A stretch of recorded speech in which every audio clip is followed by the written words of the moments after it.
Pet segment this morning. We're talking about canine arthritis. Dr. Tony Kremer, great to see you as always. Good morning. This is your little dog. This is China. She's my little dog. She's 10 years old. And we're here to talk a little bit about things that happen to dogs when they get about that geriatric age of about 8, 9 years of age. And one of the things that can happen is arthritis. I think it's quite obvious, at least to me, the symptoms that your dog might be suffering from them. What are they? Absolutely. A dog that's not wanting to go up the stairs anymore, difficult getting in and out of the car. Sometimes people just say, hey, they're just acting old.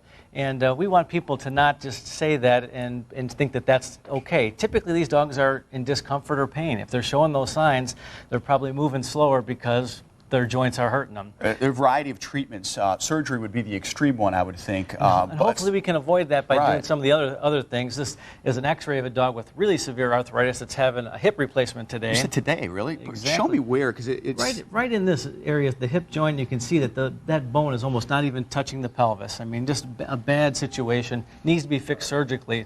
When we find out that this type of things happening earlier, things like anti-inflammatories, there's some wonderful medications out there now made for dogs.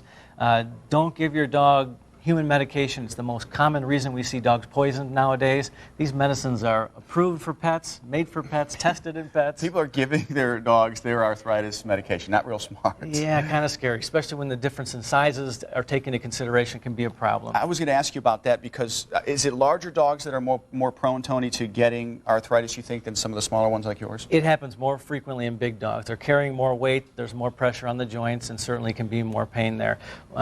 That kind of leads into food. This is a medicated diet that's made for arthritis, which is kind of a neat idea. Natural anti-inflammatories are in there, medication to protect the cartilage.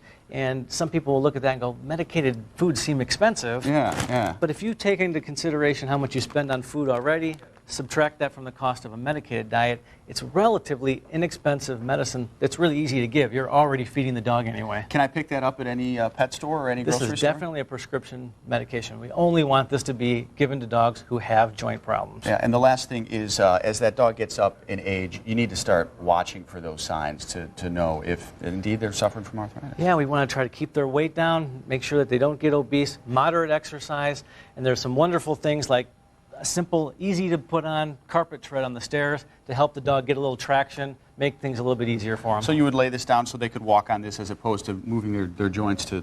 Basically on slippery stairs like up your deck or a concrete stairway into a garage where they might not get great traction. That's a simple way to help them get a little bit of traction there. Yeah. Great advice, Dr. Tony Kremer. Thanks a lot. again. We appreciate it. As Take always, care. if you have a question for the Chicago Veterinary Medical Association, there's the number, 630-325-1231.